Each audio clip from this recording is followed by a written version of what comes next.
স্বাগত ডিবিসি সংবাদে আপনাদের সাথে আছি সোনিয়া আফরিন ঈশিতা।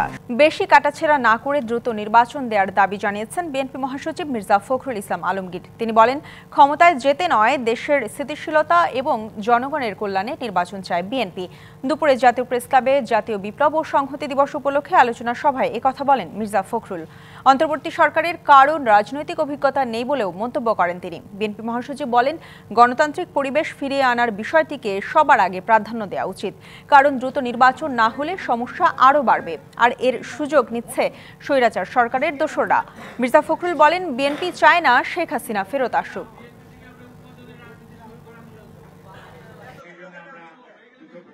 আপনার তাড়াতাড়ি দ্রুত একটা নির্বাচন দেন, যাদের কাজ তারা করুক, রাজনীতিবিদদেরকে কাজ করুক। আমরা তো সংস্কার দিয়ে দিয়েছি প্রস্তাব, ওইখানে দেখেন কোনটা কোনটা আপনারা নেবেন, কোনটা কোনটা নেবেন না, কিন্তু আসল জিনিসটাতে আসেন।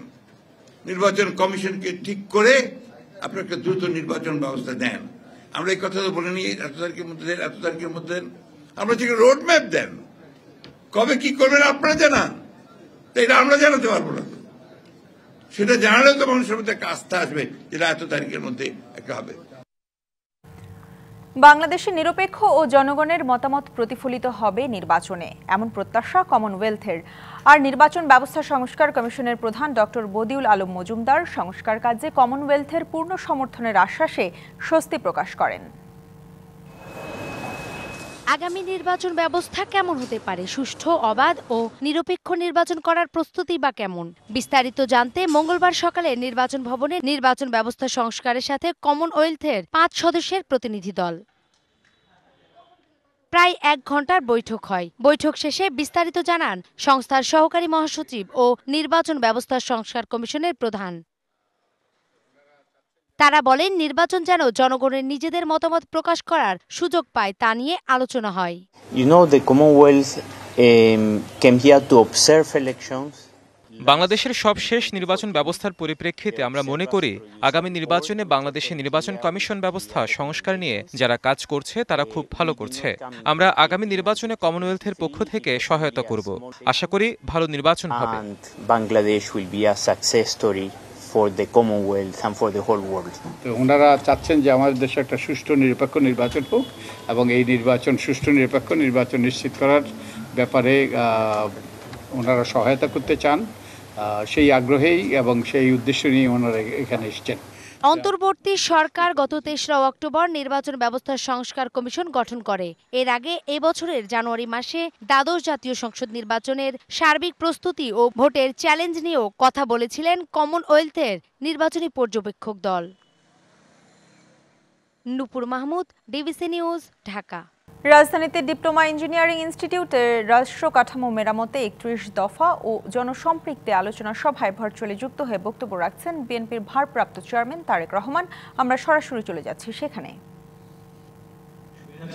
আন্দোলনে আমাদের সাথে যে সকল দলগুলো যুগপৎ আন্দোলনে শরীক ছিলেন, তাদের সকলের মতামতের ভিত্তিতে 31 দফা গঠিত হয়েছে। অর্থাৎ এটি শুধু বিএনপি না, গণতন্ত্রে বিশ্বাসী বাংলাদেশের যতগুলো দল আছে তাদের সকলের সম্মিলিত দেশ জাতি নিয়ে সম্মিলিত চিন্তার ফসলই হচ্ছে 31 দফা। এখন প্রিয় নেতৃবৃন্দ, প্রিয় সহকর্মীবৃন্দ, এই 31 দফা, এই 31 দফাটি আমাদেরকে কবে আমরা দিয়েছি আপনারা নিশ্চয়ই ইদানিং খেয়াল করছেন। আমরা পত্রপত্রিকা সহ বিভিন্ন মাধ্যমে দেখছি অনেকে অনেক সংস্কারের কথা বলছে, বিভিন্ন এই করতে হবে, এই করতে হবে, সেই করতে হবে, অনেক কিছু বলছে।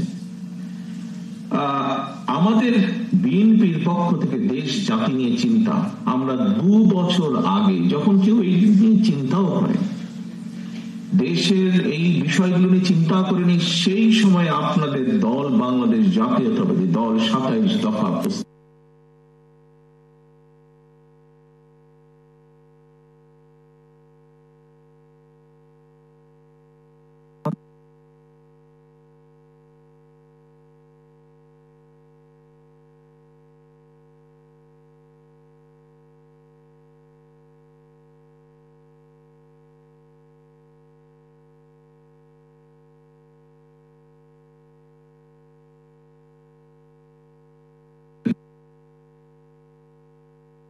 আমরা দিয়েছি। এখন হয়তো অনেকেই অনেক কিছু বলতে পারেন, অবশ্যই যারা যেটি বলবেন আমাদের এখানে নিচে লেখাই আছে 31 দফার মধ্যে যে, এবং আমরা বারবার বলেওছি যে 31 দফা যে শুধু 31 দফায় থাকবে এটি যে চেঞ্জ হবে না তা না।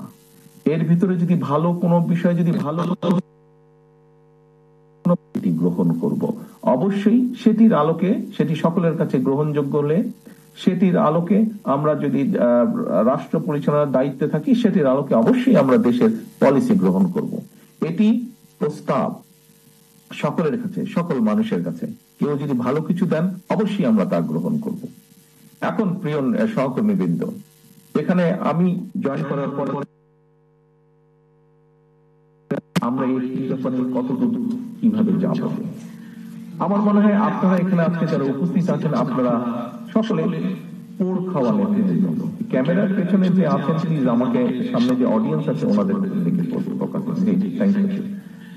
এই 31 দফা কিন্তু আমাদেরকে মাথায় নিয়ে যেতে হবে। 31 দফা শুধু আজকে যারা আপনারা আছেন এই ঘরের ভেতরে সীমাবদ্ধ থাকলে চলবে না, একদম প্রান্তিক লেভেলের মানুষের কথাও কম বেশি এখানে আছে। কাজে এই কথাগুলো প্রান্তিক লেভেলে নিয়ে যেতে হবে। এবং কে নিয়ে যাবে? হ্যাঁ, আজকে আমরা এখানে আলোচনা করেছি, আমি মিডিয়ার ভাইদেরকে দেখতে পাচ্ছি, নিশ্চয়ই ওনারা কিছু কভার করবেন, ওনারা ওনাদের মতন করে জানাবেন যে আমরা কি আলোচনা করেছি, কি উপস্থাপন করেছি। কিন্তু দায়িত্বটা তো আপনাদের প্রত্যেকের, দায়িত্বটা আপনাদের প্রত্যেকের। এখানে সভাপতি হিসেবে একটু আগে বলেছেন, ওনাদের সাথে আমার 2 দিন আগে বৈঠক হয়েছে, কথা হয়েছে, আমরা কর্মসূচি গ্রহণ করেছি, নিশ্চয়ই আপনাদেরকে জানিয়েছেন অথবা জানাবেন। এটি আজকে বিভাগীয় নেতৃবৃন্দের সাথে করেছি, আমরা জেলার নেতৃবৃন্দের সাথে করেছি, আমরা উপজেলারও থানারও নেতৃবৃন্দ এখানে আছেন। কিন্তু আপনাদেরকে আপনারা 5 জন এসছেন এখানে, 3 জন 4 জন 5 জন আপনারা এসছেন, কিন্তু আমাদের তো আরো শত শত হাজার হাজার নেতাকর্মী রয়ে গিয়েছে। তাদেরকে জানাতে হবে, কারণ তাদেরকে যদি আমরা না জানাতে পারি তাহলে লক্ষ কোটি মানুষকে আমরা জানাতে পারবো না। এক কথায় যদি বলতে হয়, আপনাদের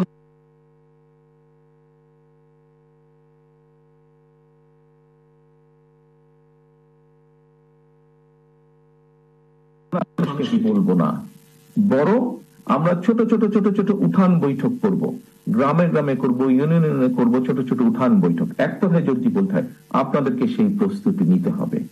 আপনাদেরকে উঠান বৈঠক বলতে যেই কালচারটি আমাদের রাজনীতিতে আছে, আমাদের দলের নেতাকর্মীরা বিভিন্ন পর্যায়ে বিভিন্ন সময় করে থাকেন, সেই উঠান বৈঠকের প্রস্তুতি নিতে হবে। মূল দলের নেতৃত্বে অঙ্গ সহযোগী সংগঠন সকলে মিলে ভাগ হয়ে টিম টিম করে আপনাদেরকে যেতে হবে।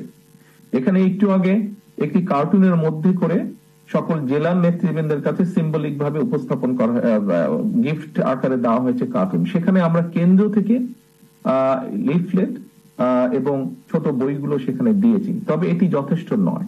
আপনাদের কাছে আমার অনুরোধ থাকবে, বিভাগীয় নেতৃবৃন্দ, জেলার নেতৃবৃন্দ, উপজেলার নেতৃবৃন্দ, পৌরসভার নেতৃবৃন্দ, আপনাদের কাছে আমার অনুরোধ থাকবে যে আপনাদেরকে আমরা কিছুটা দিব, সবটা আমরা দিতে পারবো না, আপনাদেরকেও কিছুটা কন্ট্রিবিউট করতে হবে। আরো যেগুলো লাগবে দয়া করে আপনারা সেগুলো প্রিন্ট করে নেবেন। তবে প্রিন্ট করতে গেলে স্বাভাবিক কিছু ভুল হতে পারে, ভুলটি যাতে না হয় সেই জন্য আমরা বিভাগীয় নেতৃবৃন্দের কাছে আমরা ওটা সফট কপিটা দিয়ে দেবো, যাতে সহজেই কোনো ভুল ত্রুটি ছাড়াই আপনারা প্রেস থেকে ওটা প্রিন্ট করে নিতে পারবেন। এখন প্রিয় সহকর্মী বৃন্দ, এখানে অনেকগুলো প্রশ্ন এসছে। খুব সম্ভব ওখান থেকে আমাদের তিতুমির কলেজের বোধহয় একজন ছাত্র, সে তার একটা কথা বলেছিল, তার কথার সাথে কম বেশি কিছুটা আমি একমত। 2 দিন আগে আমরা যখন ফর্মালি রিলঞ্চ করেছিলাম এই 31 দফাটিকে ঢাকার একটি হোটেলে, সেখানে আমি একটি কথা বলেছিলাম। কথাটি ছিল যে জনগণের রাজনৈতিক এবং অর্থনৈতিক মুক্তি যদি না হয়, জনগণের রাজনৈতিক এবং অর্থনৈতিক মুক্তি দুটোই দরকার, তাহলে যেই সংস্কারই করি, যাই করি আমরা, কোনোটাই কাজে লাগবে না। অর্থাৎ রাজনৈতিক মুক্তি কি? রাজনীতির ভাষায় যদি রাজনৈতিক মুক্তি বলি তাহলে হচ্ছে অ্যাকাউন্টেবিলিটি বা জবাবদিহিতা তৈরি করতে হবে। যার যা ইচ্ছা করে চলে যাবে সেটি করা যাবে না। সেটা যেই হোক, সরকার হোক, বিরোধী দল হোক, যে কোনো রাজনৈতিক দল হোক, রাজনৈতিক কর্মী হোক, পৌরসভার চেয়ারম্যান হোক, কাউন্সিলর হোক, মেম্বার হোক, যেই হোক না কেন, প্রত্যেকের একটি জবাবদিহিতা থাকতে হবে জনগণের কাছে। জনগণ যখন জানতে চাইবে কেন এই জিনিসটা হলো, কেন এই জিনিসটা হলো না, কেন এটা করলে, কেন এটা করলো না, জবাবদিহিতা দিতে হবে, জবাব দিতে হবে সবাইকে। এবং এটি যদি নিশ্চিত করতে হয় অবশ্যই দেশে ভোটের অধিকারকে প্রতিষ্ঠিত করতে হবে। পৃথিবীর যে কোনো গণতান্ত্রিক দেশে, যে কোনো গণতান্ত্রিক সভ্য দেশে ভোটের মাধ্যমেই জবাবদিহিতা তৈরি হয়। কাজে প্রিয় সহকর্মীবৃন্দ, যেই লড়াই আমরা জনগণের কথা বলার অধিকার, জনগণের রাজনৈতিক অধিকার অর্থাৎ ভোট প্রদানের অধিকার, যার জন্য আমাদের হাজারো সহকর্মী গুম হয়েছে, খুন হয়েছে, আপনারা লক্ষ লক্ষ নেতাকর্মী, আমাদের 60 লক্ষের মতো নেতাকর্মী মিথ্যে মামলার শিকার যারা হয়েছেন, আমরা যে কারণে যুদ্ধ করছি এই দেশের মানুষের ভোটের অধিকার, কথা বলার অধিকার প্রতিষ্ঠা করার জন্য। কাজে আমাদেরকে যে কোনো মূল্যে এই অধিকার প্রতিষ্ঠিত করতে হবে জনগণকে সচেতন করার মাধ্যমে। তাই আমরা একটি কথা বলছি, ষড়যন্ত্র থেমে যায়নি। আপনারা নিশ্চয়ই গত কয়েকদিনের পত্র পত্রিকায় বিভিন্ন খবর টবর থেকে আপনারা রাজনৈতিক নেতৃবৃন্দ, আপনারা পোড় খাওয়া প্রত্যেকটি মানুষ, কাজে আপনারা নিশ্চয়ই বুঝতে সক্ষম হচ্ছেন যে কোথাও কিছু একটা ষড়যন্ত্র চলছে। রাষ্ট্র কাঠামো মেরামতে 31 দফা ও জনসম্পৃক্তি আলোচনার সভায় ভার্চুয়ালি যুক্ত হয়ে বক্তব্য রাখছেন বিএনপির ভারপ্রাপ্ত চেয়ারম্যান তারেক রহমান। আমরা এতক্ষণ সরাসরি ছিলাম সেখানে। এবার চলে যাচ্ছি পরবর্তী সংবাদে। জুলাই আগস্টের আন্দোলনের পর রাজনৈতিকভাবে হেয় করতে অনেক ভুয়া মামলা হয়েছে, তবে সংশ্লিষ্টতা না পেলে কাউকে গ্রেপ্তার করা হচ্ছে না বলে জানিয়েছেন স্বরাষ্ট্র উপদেষ্টা অবসরপ্রাপ্ত লেফটেন্যান্ট জেনারেল জাহাঙ্গীর আলম চৌধুরী। দুপুরে চট্টগ্রামে আইনশৃঙ্খলা বাহিনীর সাথে বৈঠকের পর সাংবাদিকদের একথা জানান তিনি। স্বরাষ্ট্র উপদেষ্টার অভিযোগ, বাংলাদেশ নিয়ে অপপ্রচার চালানোর পাশাপাশি উস্কানি দিচ্ছে প্রতিবেশী দেশের গণমাধ্যম। পাকিস্তান থেকে চট্টগ্রাম বন্দরে কন্টেইনারবাহী জাহাজ আসা প্রসঙ্গে তিনি বলেন, কোনো দেশ থেকে বাংলাদেশে পণ্য আনায় নিষেধাজ্ঞা নেই। বিদেশ থেকে পণ্য আনা নিয়ে যারা গুজব ছড়ায় তারা দেশের শত্রু বলেও মন্তব্য করেন তিনি।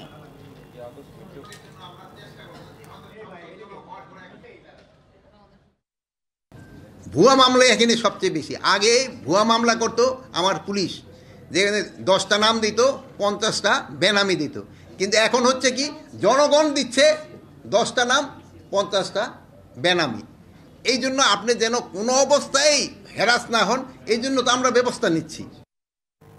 সাবেক খাদ্যমন্ত্রী কামরুল ইসলামের রিমান্ড শুনানির সময় নিয়ম ভেঙে বিচারকের খাস কামরায় তার ছেলে তানজিম ইসলামকে নিয়ে যাওয়ার অভিযোগ উঠেছে ঢাকা মহানগর দায়রা জজ আদালতের নাজির শাহ মামুনের বিরুদ্ধে। এ নিয়ে হুলস্থুল কাণ্ড হয়েছে আদালত পাড়ায়। ঘটনার জেরে মহানগর নাজিরের অপসারণ চেয়ে বিক্ষোভ করেন আইনজীবীরা। পরে অনিয়মের অভিযোগে নাজির শাহ মামুনের অপসারণের দাবিতে আদালত প্রাঙ্গণে বিক্ষোভ মিছিল করে কক্ষ ও ভাঙচুর করে বিক্ষুব্ধ আইনজীবীরা। এদিকে বৈষম্য বিরোধী ছাত্র জনতার আন্দোলনে রাজধানীর নিউ মার্কেট এলাকায় ব্যবসায়ী আব্দুল ওয়াদুদ হত্যা মামলায় সাবেক খাদ্যমন্ত্রী কামরুল ইসলামের 8 দিনের রিমান্ড মঞ্জুর করেছে আদালত। এটার সাথে এই মামুনের ঘটনা এবং এই স্বৈরাচার এই কামরুল ইসলামের ছেলের ঘটনায় এই যে সেটা নতুন একটা মাত্রা যোগ হয়েছে। সে কারণে আজকে এর উপরেও কিছু আমরা স্লোগান হয়েছে। আমরা এই মামুনের এবং তার ছেলের এই যে অনিয়মেরও বিচার দাবি করেছি। বিশ্ববিদ্যালয় ঘোষণার দাবিতে তিতুমির কলেজে চলছে ক্লাস বর্জন কর্মসূচি। শিক্ষার্থীরা এই কর্মসূচির নাম দিয়েছেন ক্লোজ ডাউন। আজ তারা ক্যাম্পাসের মধ্যেই শান্তিপূর্ণ অবস্থান করেছেন। সড়ক অবরোধ বা গণপরিবহন চলাচলে বাধা দিচ্ছে না শিক্ষার্থীরা। কলেজের আশেপাশে কঠোর নিরাপত্তা ব্যবস্থা নেওয়া হয়েছে, মোতায়েন করা হয়েছে পুলিশ। এছাড়া ক্যাম্পাসের সামনে কোনো রকম বিশৃঙ্খলা ছাড়াই যানবাহন চলাচল স্বাভাবিক রয়েছে। অন্তর্বর্তী সরকারের সাথে আজ তিতুমির কলেজের শিক্ষার্থী প্রতিনিধিদের বসার কথা রয়েছে। এ বিষয়ে আশাবাদী শিক্ষার্থীরা। মাননীয় প্রধান উপদেষ্টা আজকে যেহেতু বসার কথা বলছে, তার সম্মানার্থে আমরা আজকে আমরা বাইরে কোনো আন্দোলন কর্মসূচি করব না। আজকে ডিসিশন যদি আমাদের কোনো রকম পজিটিভ না হয়, সেক্ষেত্রে আমাদের তিতুমির ঐক্য আছে, সেটা পরবর্তীতে সংবাদ সম্মেলনের মাধ্যমে এবং তিতুমির ঐক্যের পজিটিভ মাধ্যমে আমাদের কর্মসূচি ঘোষণা করা হবে। আন্দোলনের নামে রাস্তা বন্ধ করা অযৌক্তিক। রাতারাতি একটি কলেজকে বিশ্ববিদ্যালয় দাবি করে নারী, শিশু ও সাধারণ মানুষের উপর হামলা করাও অমানবিক বলে মন্তব্য করেছেন আইন উপদেষ্টা ডক্টর আসিফ নজরুল। সকালে সচিবালয়ে এসব কথা বলেন তিনি। রাস্তা ব্লক করে দেওয়া, সাধারণ মানুষকে ভোগান্তির মধ্যে ফেলা, আন্দোলনকারীরা যদি এই ধরনের জিনিস অব্যাহত রাখে, আমি মনে করি সাধারণ মানুষের পক্ষ থেকে তাদের বিরুদ্ধে প্রতিরোধ গড়ে তোলা উচিত। আর আপনি ওভারনাইট বলবেন একটা কলেজকে বিশ্ববিদ্যালয় বানায় দিবে, তা এইচএসসি পরীক্ষা দিব না, আমার রেজাল্ট বদলাই দিতে হবে। এখন আপনারা খালি চিন্তা করেন যে এখন আবার একটু কঠোর পদক্ষেপ নিলেও আবার সবাই সমালোচনা করা শুরু করে। আমি এই চেয়ারে বসবো না। বাচ্চু ভাই, এই চেয়ারকে ভয় পেও না। ডেন্টিস্টের পরামর্শ নাও নতুন কোলগেট অ্যাক্টিভ সোল, যা দাঁতের সমস্যা শুরু হওয়া মাত্রই থামিয়ে দেয়। না থাকবে ব্যথা, না থাকবে ভয়। ভারতের আদানি গ্রুপের সঙ্গে বিদ্যুৎ চুক্তিতে অসমতা থাকায় পর্যালোচনার জন্য বিশেষজ্ঞ কমিটি গঠনের নির্দেশ হাইকোর্টের। চুক্তি পর্যালোচনা করে দেশবিরোধী হলে কেন বাতিল করা হবে না তা জানতে রুল দেয়া হয়েছে। সকালে বিচারপতি ফরাহ মাহবুব ও বিচারপতি দেবাশিস রায়চৌধুরীর বেঞ্চ একটি রিটের ওপর প্রাথমিক শুনানি করে এই আদেশ দেয়। হিমাচল, কাশ্মীর, সব জায়গায় আদানি আদানি আদানি আদানি আদানি। বছর দুয়েক আগে ভারতের আদানি গ্রুপের বিরুদ্ধে সংসদে বিষেধাজ্ঞা করেছিলেন দেশটির বিরোধী দলীয় নেতা রাহুল গান্ধী। এ নিয়ে ব্যাপক আলোচনা ও সমালোচনা হয় ভারতের পার্লামেন্টে। বিজেপি সরকার আদানি গ্রুপকে একচেটিয়া বাণিজ্যিক সুবিধা দিচ্ছে, এমন অভিযোগও বেশ পুরনো। আদানি গ্রুপের এই আধিপত্যের বাইরে নেই বাংলাদেশও। 2017 সালের 5 নভেম্বর আদানি পাওয়ারের সঙ্গে বিদ্যুৎ উন্নয়ন বোর্ড পিডিবি চুক্তি করে। এই চুক্তি নিয়ে শুরুতেই অভিযোগ ওঠে, সমালোচনা ছিল চুক্তির ধরন নিয়েও। ভারতের সরকারিভাবে বিদ্যুৎ আমদানি করা হয় প্রতি ইউনিট 5 টাকা 5 পয়সা করে। বেসরকারি খরচ পড়ে প্রতি ইউনিট 8 টাকা 50 পয়সা।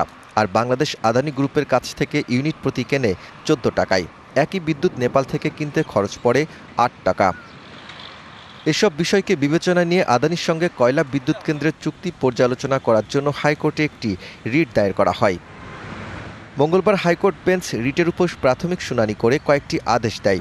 একটি তদন্ত কমিটি গঠনের পাশাপাশি জাতীয় স্বার্থে এই চুক্তিতে সমতা আনতে না পারলে কেন বাতিল করা হবে না সে বিষয়েও একটি রুল জারি করে আদালত।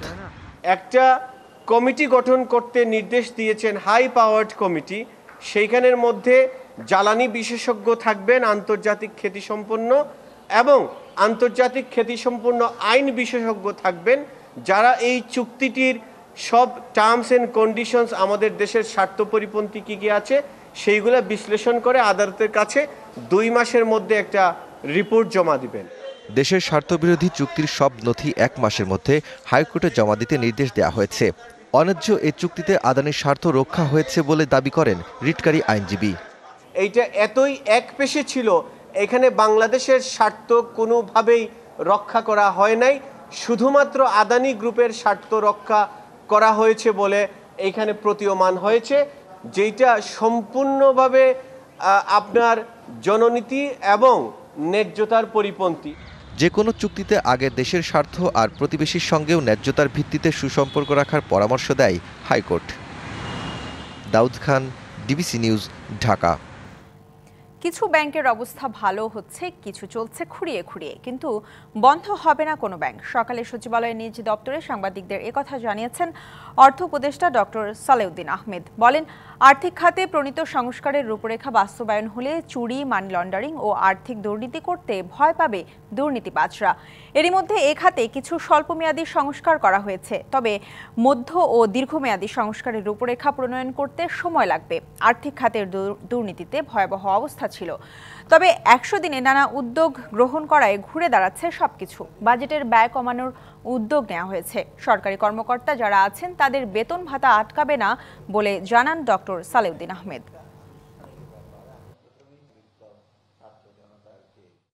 বাংলাদেশে আর্থিক খাত, এসব ব্যাংকিং খাতের সবচেয়ে বড় সমস্যা হলো আমাদের প্রুডেন্সিয়াল নর্ম আর ম্যানেজমেন্ট নর্ম পরিপালন করে না।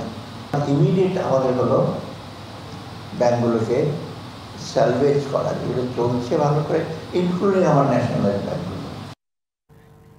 মাওলানা সাদকে বিশ্ব ইজতেমায় আসার অনুমতি চেয়ে প্রধান উপদেষ্টার কাছে স্মারকলিপি দিয়েছেন সাদপন্থীরা। এর আগে 1.5 ঘন্টা কাকরাইলের সড়ক অবরোধ করে রাখেন তারা। প্রধান উপদেষ্টার পক্ষ থেকে স্মারকলিপি গ্রহণ করেন তার প্রেস সচিব শফিকুল আলম।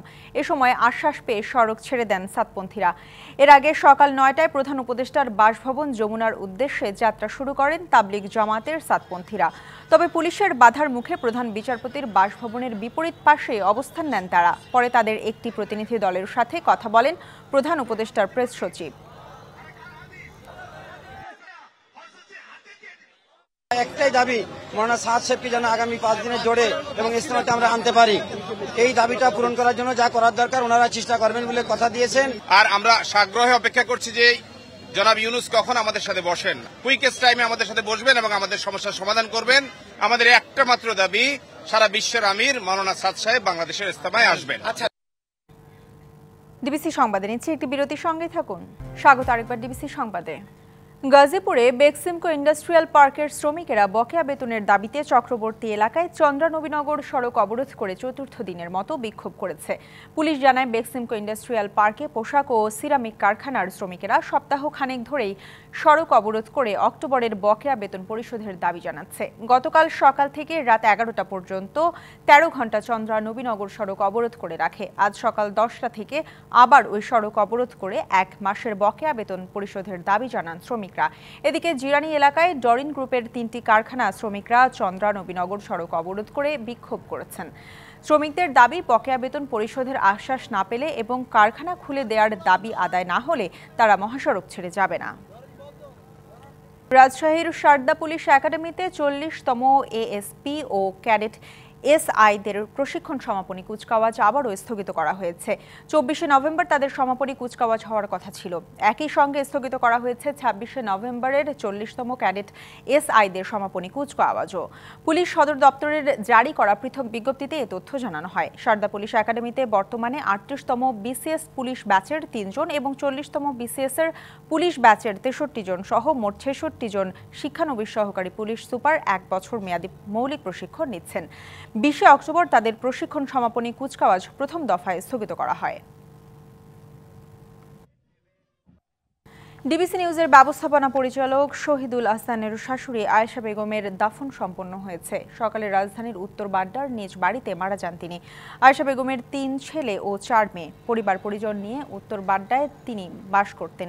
তার বয়স হয়েছিল 90। উত্তর বাড্ডার খানবাগ মসজিদে আয়েশা বেগমের নামাজের জানাজা হয়েছে। পরে তাকে রাজধানীর আজিমপুর কবরস্থানে দাফন করা হয়।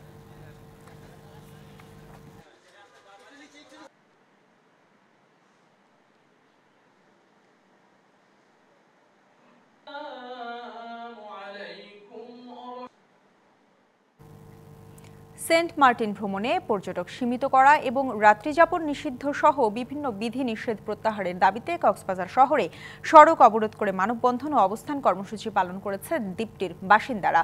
সকালে শহরের কলাতলির ডলফিন মোড়ে সেন্ট মার্টিন দ্বীপের বাসিন্দাদের আয়োজনে এই কর্মসূচি পালন করা হয়।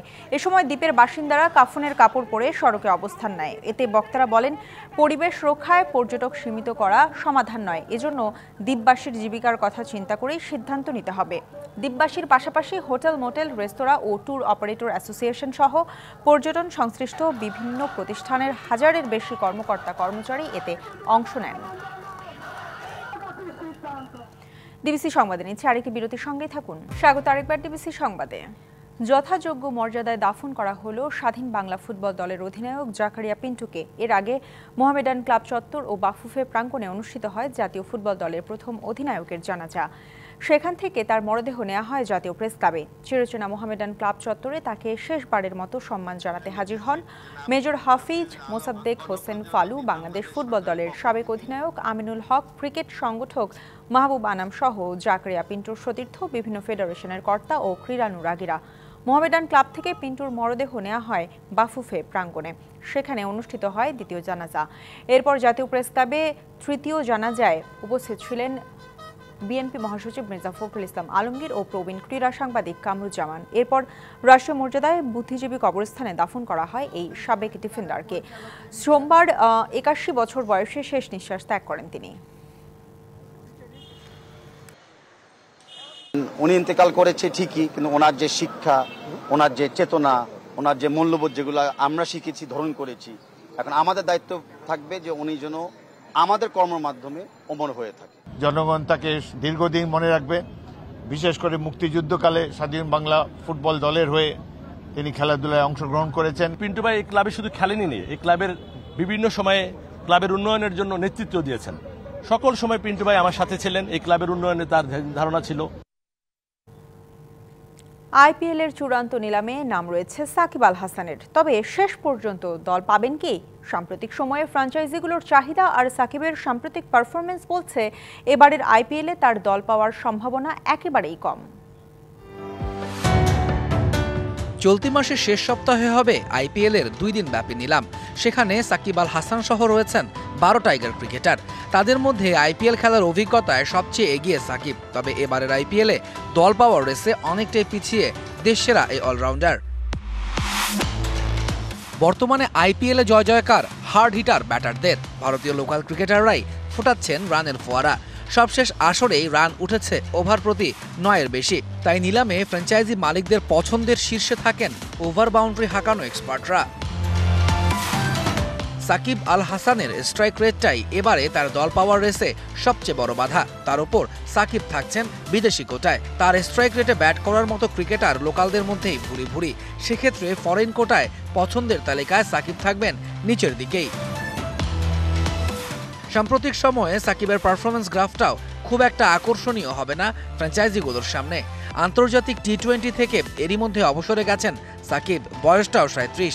টাইগার জার্সি গায়ে সাকিবের সবশেষ 24 ইনিংসে 50 আছে মোটে একটা, তাও টি20 বিশ্বকাপে। সে আসরে বল হাতে 7 ম্যাচে 3 উইকেট পেয়েছিলেন সাকিব।